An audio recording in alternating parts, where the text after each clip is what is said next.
23 سال حضور کو وقت ملا، مختصر وقت ظاہراً تبلیغ کرنے کے لیے، پوری دنیا میں دین بھی پھیلانا ہے۔ گھر میں 11 ازواج ہیں، 4 بیٹیاں ہیں، ان کی اولادیں، سارے کام کاج بھی دیکھنے ہیں۔ لیکن سیدہ طیبہ طاہرہ حضرت عائشہ صدیقہ رضی اللہ تعالیٰ عنہ فرماتی ہیں سارا دن تبلیغ کرتے، ہر غلام کے دکھ سنتے، گھر میں آتے تو اپنے گھر والوں کا خیال کرتے، کام میں ہمارا ہاتھ بٹاتے۔ قربان جاؤں، کہتی ہیں زمانہ سارا سو جاتا لیکن آمنہ کے لال مصلی بچھا لیتے۔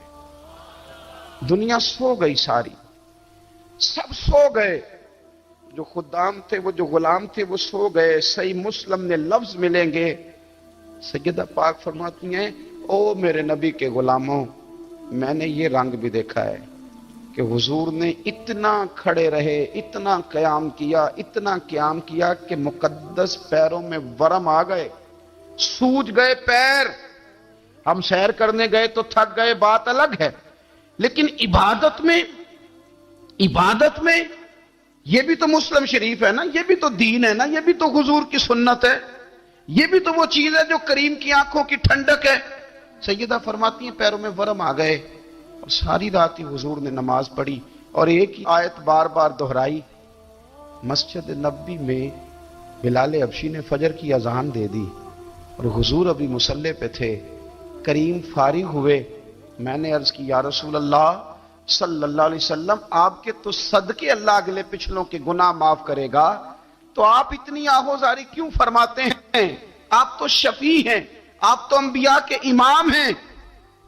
تو حضور نے فرمایا عائشہ تم نے گنوایا ہے نا میرے اللہ کی مجھ پر کتنی رحمت ہے، افلا اکون عبدا شکورا، فرمایا اگر اس نے اتنی نعمتیں دی ہیں تو کیا میں اس کا شکر گزار بندہ نہ بنوں؟ میں شکر گزار بندہ نہ بنوں اس کا؟ پھر اگر اتنی نعمتیں اس نے دی ہیں، مجھے اتنا نوازا ہے، تو پھر میں اس کے سامنے سجدے نہ کروں؟ او میرے بھائی، بڑے قابل فخر لوگ ہیں ہم کہ ہم نبی پاک کے غلام ہیں، ہم قابل فخر ہیں کہ نبی کریم کے غلام ہیں۔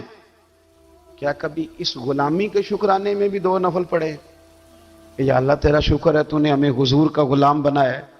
یاد رکھیں کہ اپنی روحانی زندگی کو آباد کریں، استغفار پڑھیں، تسبیحات کریں، کچھ چھوٹے چھوٹے اعمال ہیں ان کو اپنی زندگی میں حصہ بنائیں۔ ترمذی شریف میں حدیث ہے، نبی پاک صلی اللہ علیہ وسلم نے فرمایا 3 مرتبہ صبح، 3 مرتبہ شام اعوذ باللہ السمیع العلیم 3 دفعہ یہ پڑھو، اور 1 دفعہ سورۃ حشر کی آخری 3 آیات، هو اللہ الذی لا الہ الا هو عالم الغیب والشہادۃ هو الرحمن الرحیم۔ اعوذ باللہ من الشیطان الرجیم ہے نا، اس کو پڑھنا ہے اعوذ باللہ السمیع العلیم من الشیطان الرجیم۔ فرمایا 3 دفعہ اس کو پڑھو اور 1 دفعہ سورہ حشر کی 3 آیتیں، 1 دفعہ صبح اور 1 دفعہ شام۔ صبح کیا ہے، شام کیا ہے؟ تو اعلیٰ حضرت بریلوی فرماتے ہیں صبح سے مراد ہے آدھی رات ڈھلنے سے لے کر سورج نکلنے تک، آدھی رات ڈھلنے سے لے کر یعنی تہجد کا ٹائم سے لے کر سورج اور شام کیا ہے، دوپہر ڈھلنے سے لے کر مغرب کی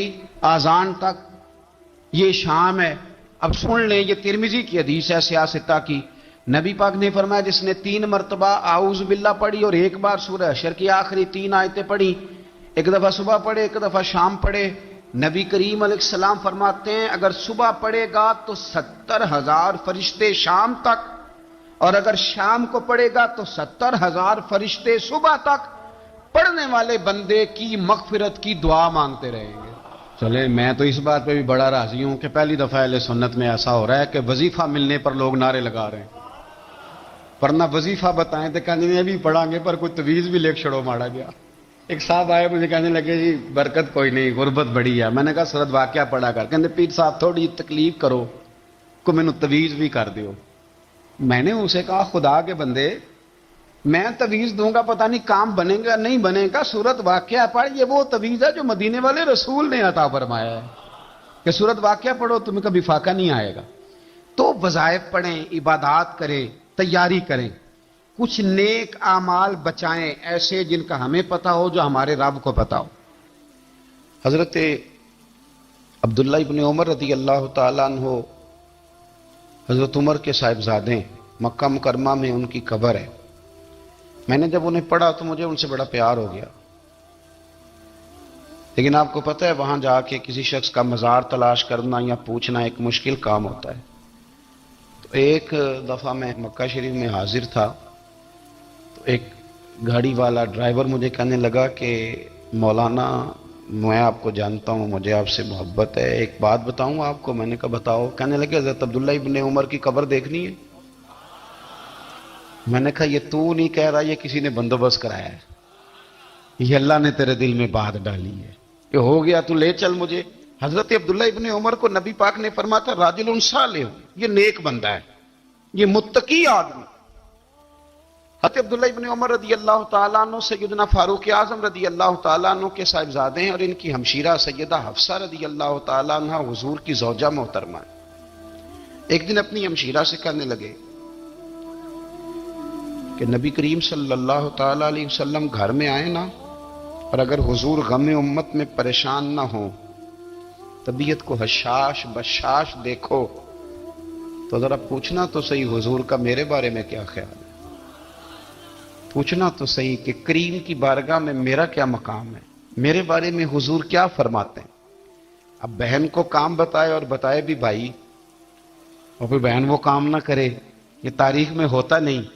حضرت عمر فاروق رضی اللہ تعالیٰ عنہ کی صاحبزادی ام المومنین رضی اللہ تعالیٰ عنہ فرماتی ہیں کہ میں تو بس منتظر تھی۔ انہوں نے تو کہا تھا نا کہ اگر تم حشاش بشاش دیکھو تو بات کرنا، لیکن حضور تشریف لائے، میری باری تھی، میرے گھر تشریف لائے، کھانا پیش کیا تو فوراً میں نے عرض کی حضور ایک بات پوچھنی تھی۔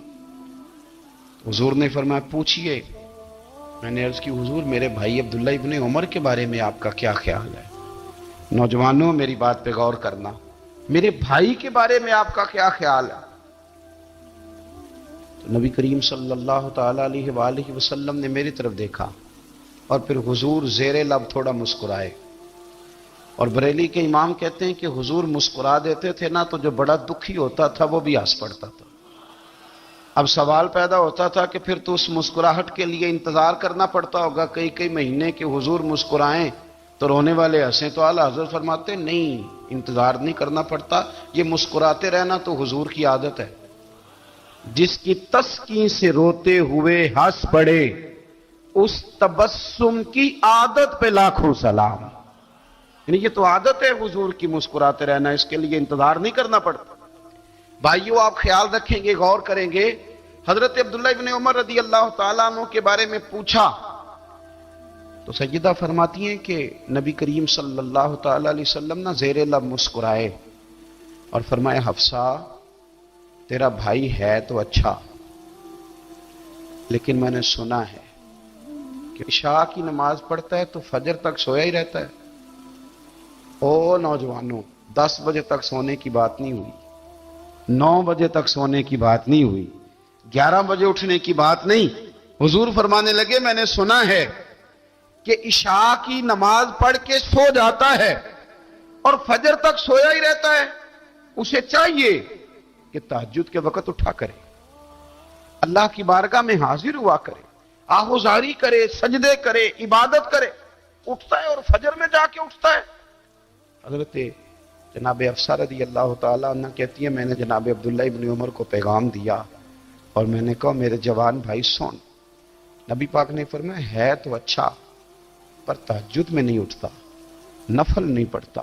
او میری ملت کے جوانوں، مزہ نہیں آ جاتا جب ساری دنیا سوئی ہو، ساری دنیا، اور بستر بھی گرم ہو اور نیند بھی پورا غلبہ کر رہی ہو، اور اچانک گھنٹی بجے دماغ میں، آنکھ کھلے، گھڑی پہ نظر پڑے، 3:30 4 بجے کا پیغام گھڑی بتائے، اور کوئی چڑھتی جوانی والا اٹھ کے وضو کرے، اور جب وہ مصلی کھول کے بچھائے تو مدینے والے محبوب کہتے ہیں کہ ہر نماز پہ رب ثواب دیتا ہے، اور جو اٹھ کے تہجد کی نماز پڑھے اسے دیکھ کے تو رب مسکراتا ہے، جو اس کی شان کے لائق ہے، جو اس کی شان کے لائق، وہ مسکراتا ہے، خوش ہوتا ہے کہ میرا بندہ تہجد میں اٹھ گیا، وہ مسکراتا ہے۔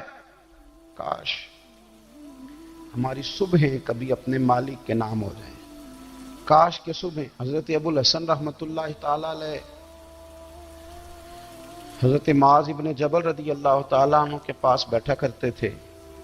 فرماتے ہیں ان سے جو پیار بڑھا تو پھر میرا مصلی سے بھی بڑھ گیا. تابعی ہیں. فرماتے ہیں صحابی رسول سے محبت ہوئی تو ذکر سے بھی ہو گئی, پھر درود شریف سے بھی ہو گئی. محبت ان سے بڑھی تو پھر اللہ نے مسجد کا پیار بھی بڑھا دیا. آپ فرماتے ہیں کہ میری ہر وقت طبیعت چاہتی تھی کہ بس اللہ اللہ کروں, بس اللہ اللہ کروں, بس نہ میں ذرا تھوڑی جان چھڑاؤں لوگوں سے, کو 10 منٹ ملے تو میں کو 4 نفل پڑھ لوں, میں تھوڑا سا نہ بچوں لوگوں سے, اور مجھے تسبیح ملے تو میں نہ کچھ 400-500 دفعہ استغفار پڑھوں, سبحان اللہ, الحمدللہ, اللہ اکبر, لا حول ولا قوت الا باللہ, میں نہ تسبیحات پڑھوں. فرماتے ہیں کہ بچے تھے گھر میں 6-7, غربت تھی, کام ملتا کوئی نہیں تھا, اور میں کام چور نہیں تھا, کام ڈھونڈتا تھا, پر اللہ کی قدرت کے کام نہیں ملتا تھا. فرماتے ہیں کہ میں نے ایک دن اپنی اہلیہ سے کہا کہ آج میں پھر جاتا ہوں کام ڈھونڈنے. تو میری بیوی بڑی فرما بردار تھی, پر اس دن نہ غربت کے ہاتھوں تنگ آ کے کہنے لگی آج نانا کوئی تو چیز لے کے آیا. تو مجھ سے بچوں کی بھوک نہیں دیکھی جاتی, یہ سب روگاں دا روگ محمد جس دا نام غریبی, کنڈ بلا کے لنگ جاندے نہیں دوست یار قریبی. آج نہ کچھ لے کے آیا تو میں بچے لے کے میکے چلی جاؤں گی. شیخ فرماتے ہیں کہ میں بڑا پریشان گھر سے نکلا, پر میں نے صبح سے لے کے زور تک کام ڈھونڈا, کام ملا کوئی نہیں. تو میرے دل میں خیال آیا چلو کام نہیں ملتا تو اللہ اللہ تو کرے نا, چلو بندوں کی مزدوری نہیں ملتی تو رب کریم کی عبادت ہی کرتے ہیں. فرماتے ہیں کہ میں نے نا فرات کے پانی سے وضو کیا, نہر کے, شدید دھوپ تھی, ساتھ ریت تھی اور ریت تپ رہی تھی. میں نے اپنا رومال وہیں مصلی کے طور پر بچھا لیا, اور فرماتے ہیں کہ زور سے لے کر عصر تک نماز پڑھی, دھوپ بھی پورے زور پہ, پر میرے سجدے کا ذوق بھی پورے زور پہ. فرماتے ہیں سورج بھی چمک رہا ہے اور رب کی عبادت کا ذوق بھی پورے زور پہ. میں سجدہ کروں تو پھر میرا اٹھانے کو جی نہ چاہے. میرے استاد لکھا کرتے تھے, یہ ان کا شعر ہے, وہ کہا کرتے تھے مجھے سوز دے, مجھے ساز دے, اور مجھے نیم شب کا نیاز دے, دم سجدہ خود کو میں توڑ دوں, مجھے ایسا ذوق نماز دے. اور میں تیری بہار کا پھول ہوں, میں کھلا بھی ہوں تو تیرے لیے, مجھے میری شاخ سے توڑ لے, مجھے اپنی زلف کا ناز دے. بھائی فرماتے ہیں کہ عصر تک میں نے نفل پڑھے, دل ڈھلنے لگا, عصر کی نماز پڑھی اور میں وہاں سے چلا. اب میں جب نکلنے لگا تو دل میں خیال آیا کہ چھوٹی چھوٹی دیواریں ہیں گھر کی, بغیر کچھ لیے جاؤں گا تو بیوی دور سے دیکھے گی تو شور کرے گی کہ پھر خالی ہاتھ آ گیا ہے. کہتے میں نے اپنی اسی رومال میں جس پہ میں نے نماز پڑھی تھی نا, رومال میں کیا کی دے پنجابی جو صافہ کہتے ہیں, اسی میں نا میں نے کچھ ریت بھر لی کہ وہ دور سے دیکھے گی تو سمجھے گی کچھ لے کے آیا ہے, چلو جا کے اسے بتا دوں گا کہ آج پھر مزدوری نہیں ملی. کہتے ہیں وہ ریت لے کر جب میں گھر میں گیا تو پہلے بیوی دروازے پہ کھڑی ہوتی تھی, پوچھتی تھی خالی ہاتھ آ گئے ہو, آج میں نے دیکھا تو ہے ہی کوئی نہیں. فرماتے ہیں میں اندر داخل ہوا, سلام لیے, کونے میں میں نے وہ رومال رکھ دیا اور میں نے آواز دی کہ بھلی مانس کہاں ہو. تو وہ کہنے لگی آپ منہ ہاتھ دھو لیں, میں روٹی لے کے آئی. میں نے کہا روٹی کہاں سے آ گئی, یہاں تو کئی دنوں کے فاقے, تو کئی دنوں کی غربت ہے, یہاں تو اس گھر میں تو فقیری ہے. فرماتے ہیں کہ وہ روٹی لے کے آئی اور اس وقت کی جو موجودہ نعمتیں تھیں, سمجھ لیں سلاد, اچار, ہر چیز ساتھ لائی. میں نے کہا کہ بچے کہاں گئے, کہنے لگی وہ کھانا کھا کے کھیلنے گئے, آپ کھانا کھا لیں آ جاتے ہیں. کھانا اس نے چن دیا. میں نے حیرت انگیز لہجے میں ساری نعمتیں اپنے دسترخوان پہ دیکھ کر کے بیوی سے پوچھا یہ کہاں سے آیا کھانا, بچوں کو تو نے کہاں سے کھانا کھلایا, یہ سارا کچھ کیسا ہے. تو کہنے لگی پتہ نہیں آج آپ کس کریم کی مزدوری کرنے چلے گئے تھے, پتہ نہیں کس کریم کی, میرے گھر میں تو اتنی نعمتیں آئی ہیں کہ مجھ سے سنبھالی نہیں جا رہی, اتنا اناج ہے, اتنا گندم ہے, کس کریم کے دروازے آج چلے گئے تھے. یہ کہتے کہتے وہ اٹھی اور اٹھ کر کے کہنے لگی پہلے بڑا کچھ آیا تھا, اب کیا لے آئے ہو. اور جا کر کے نا اس نے وہ ریت والا رومال کھولا کہنے لگے میں تو لے کے آیا تھا ریت، تو میرے رب نے اسے بھی سونے اور ہیرے بنا دیا تھا۔ جب آپ کی توجہ اللہ کی جانب، میرے نبی پاک صلی اللہ تعالی علیہ وسلم نے فرمایا ہر چیز اپنے رب سے مانگ، ہر چیز مانگ، ہر چیز مانگ۔ یا رسول اللہ کیا کچھ؟ میرے محبوب نے فرمایا تیرے گھر میں نمک بھی ختم ہو جائے تو وہ بھی اپنے رب سے مانگا کر، تو مانگنا وہ تجھے دے گا، تو اس کی بارگاہ میں کشکول طلب دراز تو کرنا۔ اور ترمذی شریف میں عجیب لفظ ہیں، رسول کائنات نے فرمایا، رب کریم فرماتے ہیں جب میرا بندہ ہاتھ اٹھاتا ہے نا تو مجھے حیا آتی ہے کہ میں خالی کیسے لوٹا دوں اس کے۔ اتنے بڑے بادشاہ کی بارگاہ میں، او بھائی لوگوں سے عزتیں تلاش کرتے ہو تو وہ کیا تمہیں عزت دیں گے؟ وہ تو کل اچھا کہتے ہیں پرسوں برا کہنے لگ جاتے ہیں۔ لوگوں کے سامنے گڈ بک میں آنا چاہو گے تو وہ تو سویرے تمہارے بارے میں کچھ کہیں گے، شام کچھ اور کہیں گے۔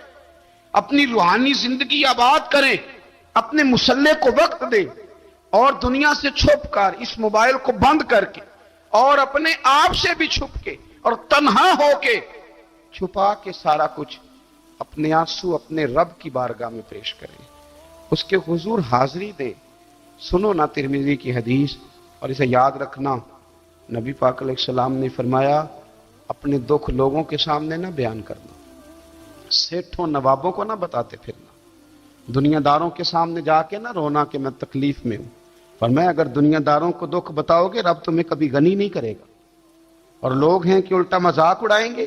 آپ کی جس سے بڑی پکی یاری ہے نا، پکی، وہ تب تک پکی ہے جب تک آپ نے 50,000 مانگا نہیں، اور جس وقت آپ نے کہہ دیا کہ میں مجبور ہوں میری مدد کر تو پھر ختم ہو گئی دوستی۔ لوگوں کی تعلقات آپ کے ساتھ تب تک ہیں جب تک آپ ان سے کوئی ضرورت وابستہ نہیں کرتے۔ کریم محبوب فرمانے لگے بندوں کے سامنے دکھ نہ بیان کرنا، اللہ تجھے کبھی غنی نہیں کرے گا۔ تو اپنے دکھ اپنے رب کو بتا، تو دعائیں مانگ، تو اس کی بارگاہ میں حاضر ہو، تو اس کے حضور عرض کر۔ فرمایا اپنے دکھ اپنے رب کو بتا، وہ جلدی کرے یا دیر سے کرے تجھے ساری دنیا سے بے نیاز کر دے گا، تجھے کسی کا محتاج نہیں رہنے دے گا۔ اپنے مسلح کو، اپنی دعاؤں، ایک بزرگ فرماتے میں نے دعا مانگنے کا طریقہ اپنی بیوی سے سیکھا، دعا مانگنے کا طریقہ اپنی، سیکھنے والے تو اپنے بچوں سے بھی سیکھ لیتے ہیں، سیکھنے والے تو ہر ایک سے سیکھتے ہیں۔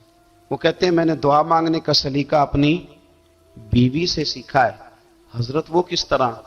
فرمانے لگے میری بیوی نے نا مجھے کوئی کام بتایا، کچھ پیسوں کی ضرورت کے لیے کہا، تو میں نے اسے کہا کہ بھئی ابھی میرے پاس نہیں ہے، کچھ دنوں میں آتے ہیں تو میں دے دوں گا۔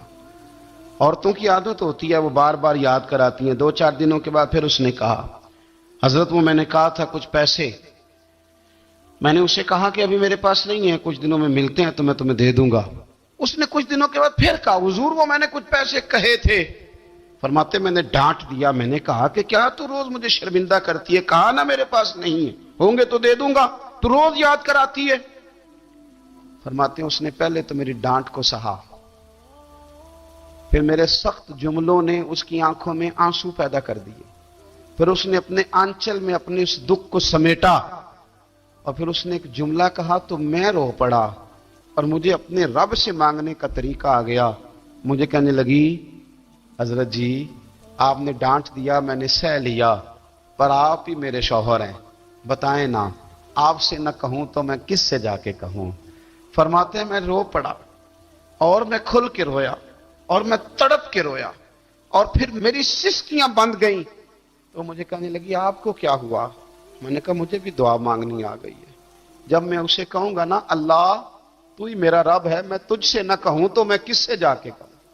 میں کیوں کسی بندے سے سوال کروں؟ میں کیوں کسی دنیا دار سے کہوں؟ میں تیرے بندوں کا، نیک بندوں کا وسیلہ لے کے، تیرے محبوب کی غلامی لے کے تیری بارگاہ میں آیا، تجھ سے نہ مانگوں تو کس سے مانگوں؟ سمجھ آ گئی ہے؟ جب میں اس رنگ میں مانگوں گا تو پھر رب میرے اوپر بڑا ہی فضل فرمائے گا، وہ میرے اوپر بڑی رحمت کرے گا، وہ میرے لیے آسانیاں کرے۔ عزیز دوستو ہم اس طرح کرنے لگ گئے ہیں کہ ہم نے نا اپنے تعلقات پر اعتماد کرنا شروع کر دیا ہے۔ میرے تعلقات بہت ہیں، ہم نے اپنی دولت پر اعتماد کرنا شروع کر دیا، میرے پاس دولت بہت ہے، ہم نے اپنے علم پر، اپنی شہرت پر اعتماد کرنا شروع کر دیا ہے کہ میرے پاس فلاں چیز بہت ہے۔ یاد رکھنا جب بے نیاز اپنی صفت بے نیازی دکھاتا ہے تو بڑی بڑی دولتوں والے مجبور نظر آتے ہیں۔ بھائیو، جب انسان کا رشتہ اپنے مالک کے ساتھ ہوتا ہے پھر تو غم بھی کچھ نہیں کہتے، پریشانیاں بھی کچھ نہیں کہتی، پھر تو زندگی صبر والی، پھر تو زندگی توکل والی، پھر تو زندگی بھروسے والی، پھر انسان اپنے آپ کو رسوا نہیں کرتا، دنیا داروں سے امیدیں اس کی ختم ہو جاتی، امیدیں اللہ رسول سے لگا لیتا، مضبوط ہو جاتا ہے، مضبوط، طاقتور ہو جاتا ہے، خوددار ہو جاتا ہے، باوقار باعزت ہو جاتا ہے۔ حضرت بہلول دانا رحمت اللہ علیہ بیٹھے تھے تو ہارون رشید حج کر کے آ رہا تھا، تو رستے میں حضرت شیخ سے ملاقات ہو گئی تو السلام علیکم کے بعد کہنے لگا حضور کوئی حکم ہو تو بتائیے گا۔ تو حضرت بہلول دانا فرمانے لگے تیرا رب کون ہے؟ اس نے کہا اللہ۔ تو فرمایا میرا کون ہے؟ کہا اللہ۔ فرمانے لگے تو بڑا ہی بیوقوف ہے، کیا تو یہ سمجھتا ہے کہ رب ہارون رشید کو تو دے گا اور بہلول دانا کو بھول جائے گا؟